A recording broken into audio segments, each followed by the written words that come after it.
Students, welcome to Masterclass.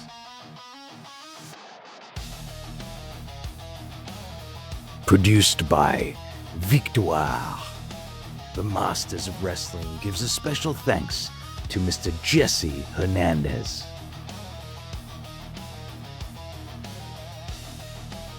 Students, welcome back to Masterclass. Today we're going to be talking about Booker T and his most recent comments about BRET The Hitman Hart.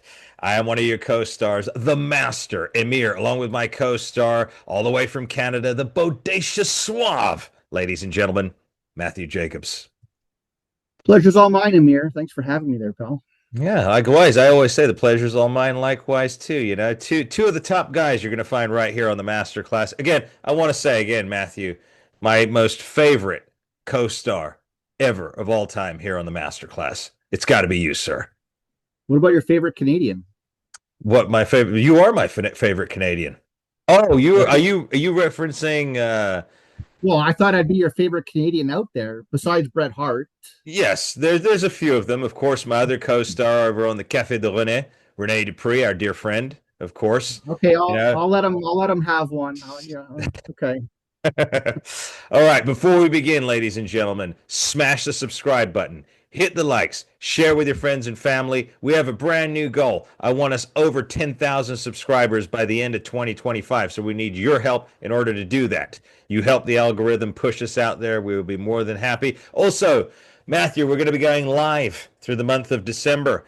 So super stickers, super chats, get your wallets ready because we're going to be answering questions. You're going to be going live with us at least about 2 or 3 times a week, in fact, all the way through December. Yeah. So can you handle that? Of course I can handle it. I'm the master, Matthew. Come on. I mean, the master handles many things, but I tell you who does not handle things very well, and that is the man, Mr. 5-time WCW champion. And I'll remind our audience, he won that belt 5 times between Bash at the Beach 2000 and WCW, what was it, Greed, which was the final pay-per-view in 2001. So basically, he was a 5-time champion in less than a year. That means he lost it 5 times. So we call those people 5-time losers. There you go. 5-time loser, Booker T, the bookworm himself. Mr. Book, one of the greatest claims to fame he had was, of course, Harlem Heat. His music is what made his career, but of course his run with Goldust, good old Goldie, that was memorable. But nonetheless, let's talk about his recent comments, Matthew, because it kind of irked me. I know it irked you. He came out, what Bret Hart said the past couple of weeks ago when Bret Hart was talking about Shawn sleeping with Vince, and we'll get on another topic. Well, potentially, he never said he saw it. Potentially. He said the story, and he says, you know what? It's possible that the way they were acting, they were sleeping around. Yeah. There's no confirmation. It was just Bret's opinion of telling the story and saying, hey, you know what? Thinking back, I wouldn't be surprised if this happened. And that's the problem a lot of people are having now doing this podcast, is they're putting words in Bret's mouth. Mm-hmm. Yeah. Right? Yeah. And I could be wrong.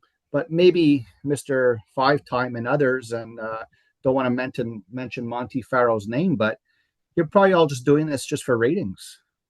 Well, yeah, they're not just reporting on the facts. They're not giving you any substance to what they're talking about. They're reporting on something that we already knew.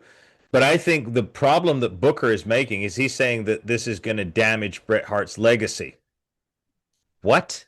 Why would telling the truth damage Bret Hart's legacy? Bret Hart is only telling the truth, and you could never damage a legacy quite like the Hitman's. I mean, and Booker T against Bret Hart, not even comparable. Not even comparable, Matthew. Need I remind everybody, Booker T is an ex-con. Keep going. Yeah, well, okay. I was waiting for you. I'll see what your response was. Well, he also delivered a racial comment one time on. He did? Dropped the N-word by accident.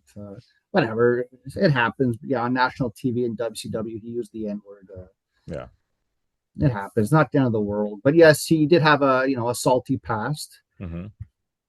But he still got 5-time gold. But let's go look at this. When did he get 5-time gold? All right, here we go.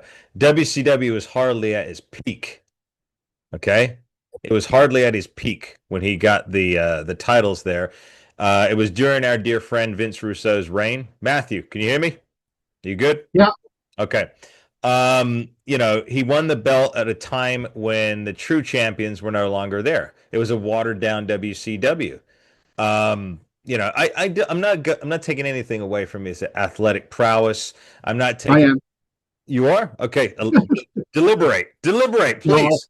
no, you know what? He was a good. I'm just kidding around, trying to have a laugh here, but no, I thought he was a decent worker, to be honest. I did. I mean, I look at both sides, the negative and the positive, but I thought he was a good worker. Hmm. Was he safe? I don't know, but Amir, let's let the people know something, because this kind of been bothering me a little bit. It's a small issue, but we do have friends in the business. True or false? True. Okay. There is confirmation that Booker T did break two of our friends' nose. Yes. Are you a safe worker?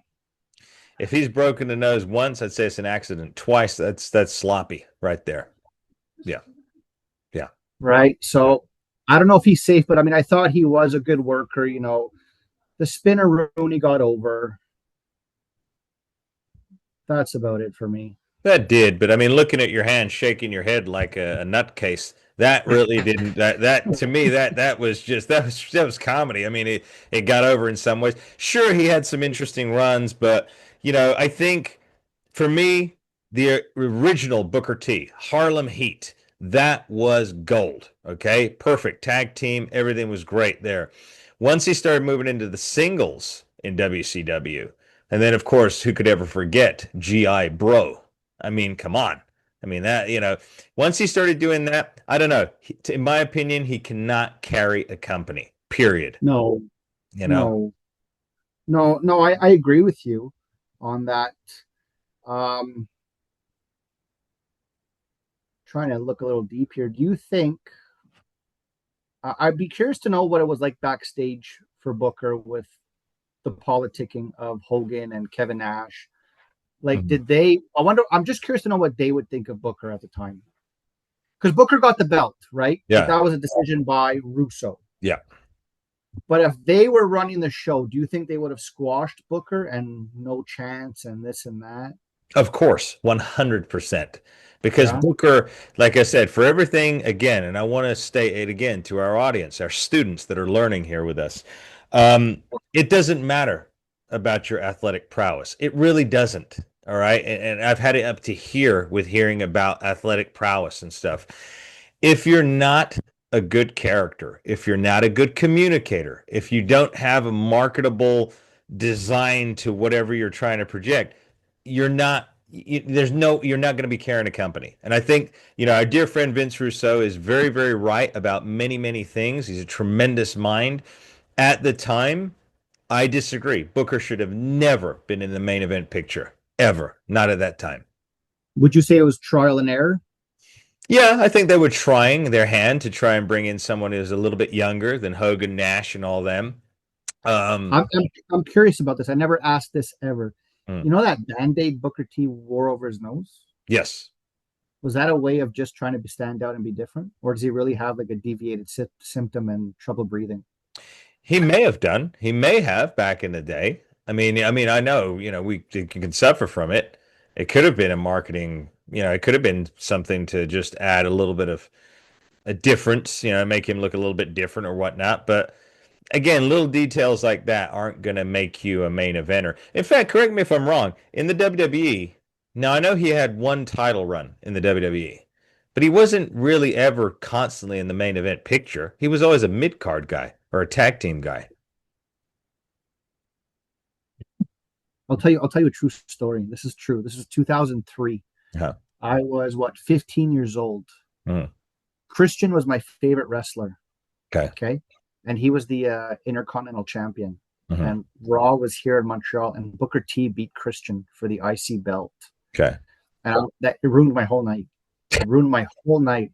I'll never forget that day. It was like July 7th, 2003. Look it up, guys. Yeah. That's what my memory tells me. Yeah. Yeah. you're right about the mid card. He was kind of always at that level, Intercontinental Champion.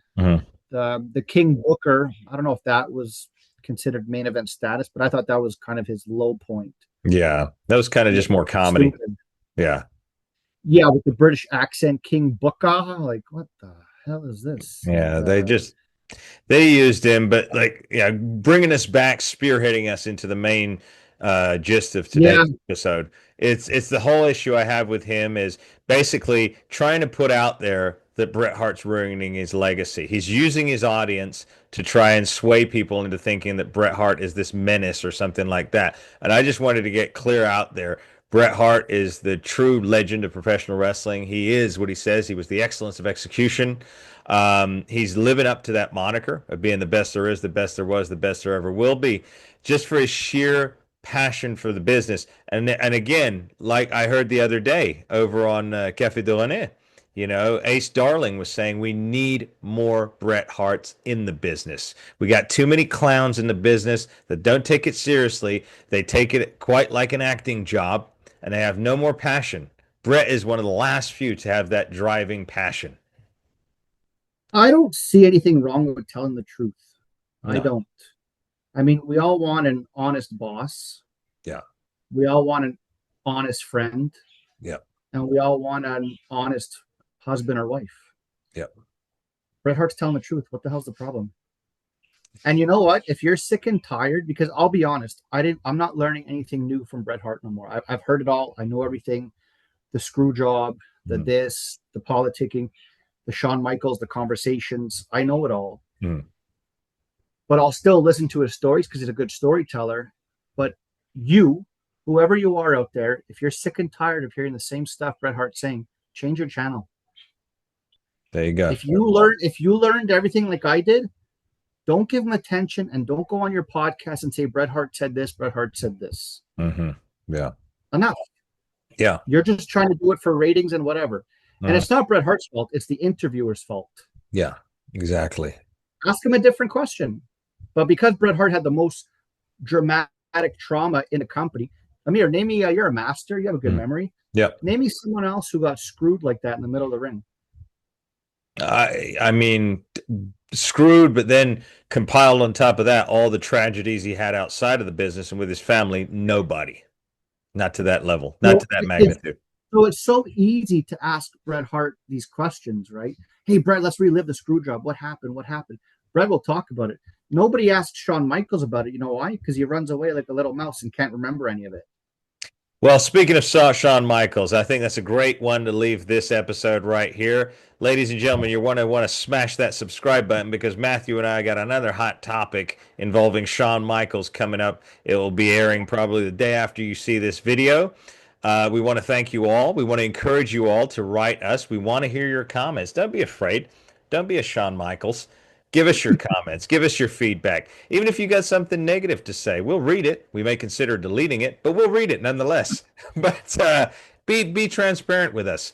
And again, remember, we want to be right up there over the 10,000 mark by the end of this year. So we need your help to do it. We want you to jump on the bandwagon of the truth. We want you to become a master of wrestling. And there's only one place that you're going to do that, and that's right here on the Masters of Wrestling. For myself, the Master Amir, Matthew, you want to say anything to close us out?